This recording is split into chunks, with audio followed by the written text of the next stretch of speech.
Switching the topic a little bit.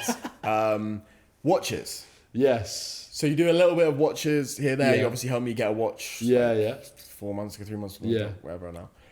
Do you have any interesting stories around that sort of thing, or anything you want to talk about with that? Yeah, I mean, like, I'm definitely very interested in it. I've learned it a bit from my dad, but like,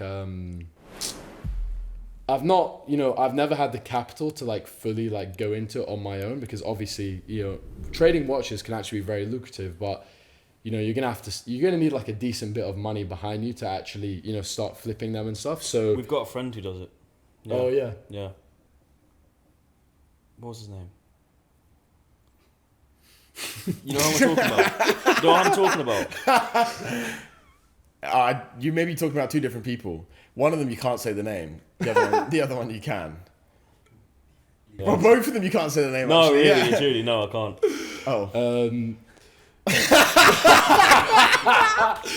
That was the two tokes. That was the two tokes. That was the two toes. Allow me. That was the two toes. That was the two tokes. But yeah, we have a couple friends that do watch flipping and stuff like this. Yeah, but like, Yeah.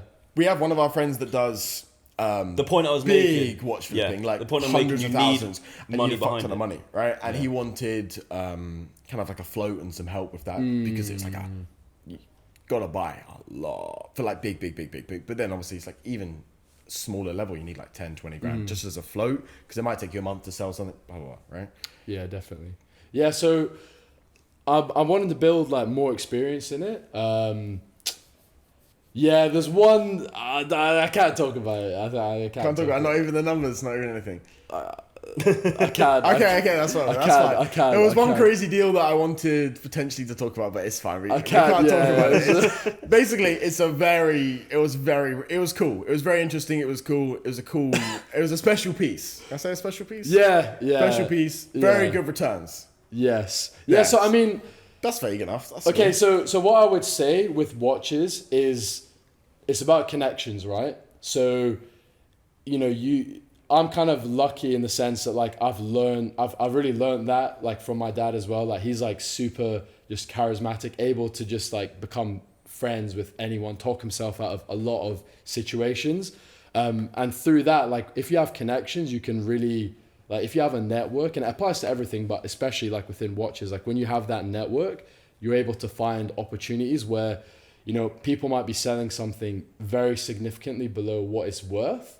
And yeah, I found something like that, which was like kind of different. I probably will talk about it at some point, but like, yeah, I'm funny about this kind of thing. Like I don't like to talk too much stuff publicly.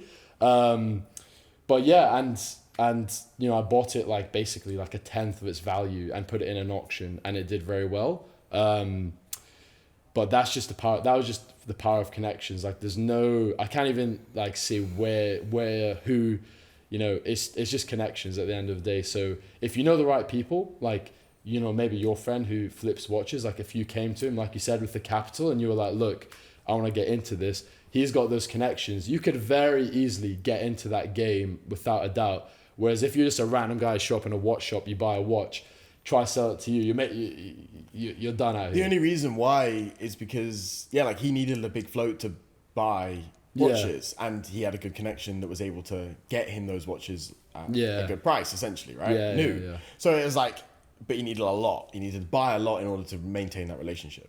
But that's like, we're talking like $1 million a year. Damn. Upwards of $1 million a year. Damn. And so you got in on that? No. Oh, okay. No, okay. because I don't really... I didn't really want to... I don't know enough about it. Okay, fuck. It's a reasonable amount of capital. I'm spending that... And there's a lot to know about it. Yeah, it's like... A lot to know. And it's all like handshake deals, and it's not... It It's a like very that. different industry to like... It's a different game. A lot of different things. It's more like connections, handshakes a lot of the times than like explicit things. Yeah. And it's very weird, especially certain ways you do it. Definitely. I mean, you saw that like when we bought your watch, like we literally rolled up, just went to uncle's house and just having tea, and just like brings like the watches, like put the cash on the table, like what I mean. So that's all connections, right? And it is grey market. It's trust, right? The thing is, in that business, if you mess someone over, like your reputation's done. Like everyone finds out very quickly. Everyone finds out, and you're done. So you maybe do something like that, and you get a bit of money, and like so many things, then you kill your reputation. So it's never worth doing something like that. But it is like there's so much trust involved, and I've heard like some horror stories as well, of things that happen.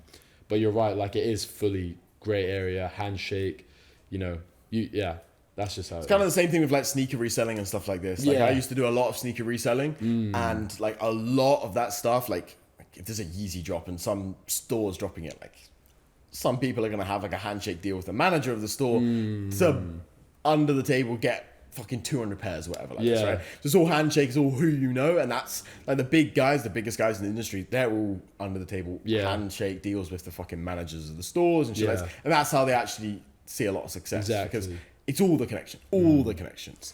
Everything's connections, really. Like I was gonna say, it's like that in a lot of industries, a lot of games, a lot of stuff. Like my sister's in film, a lot of it is who you know. Yeah. Like it applies to a lot of things, I think. Yeah, absolutely. But so planning to get more into watches as well. Like I'm very much like, don't want to be distracted by too many things, but it's the kind of thing where it's not it's a time investment in the sense of like learning what to buy, what's a good play, but at the same time, that's kind of fun.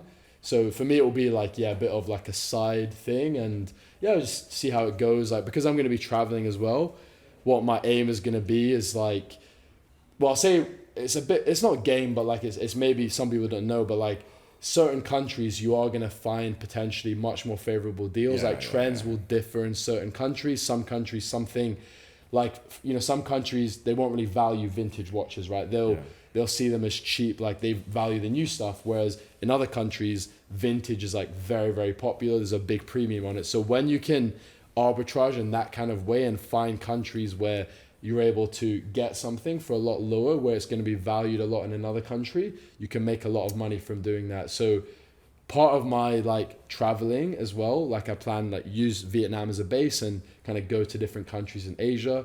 That'll kind of be part of it, and trying to explore some of those opportunities as well. Especially as a lot of like Asian countries and like less developed countries aren't so hot on like internet. They don't have access necessarily to the rest of the world. Like there's a lot of like underground random dealers. This boss man's like 75 years old. Doesn't give a fuck about the internet. So it's literally, if you're in the shop, there's a crazy deal. It's like so many like gems and shit. Like I watch YouTube videos. Fucking going around like Hong Kong watch markets and shit. It's like there's you should so come. You should come when we go. I'm gonna do that. 100%. 100%. Yeah. Hop up north a bit, go see the suppliers. Yeah, exactly. No, that's literally the plan. Like, there's so many. What was the guy? Was it Jason that you had on your podcast? The jewellery guy. Yeah. Was his name Jason? Fuck. Kevin. Sorry. That's the one. Yeah, can cut that bit, but but his was like super interesting, and what he was saying about going to China is like, for me that is like a top priority this year. That's one of my things. Like April, May, I want to go there, head into Shenzhen, meet suppliers, factories, potentially like get some factory links to actually make like custom products as well, and kind of just explore that route as well. So so that was a bit of a tangent, but another thing like which I think is just like a massive benefit again of being geographically be able to go where you want and just kind of pursue all these different opportunities around the world.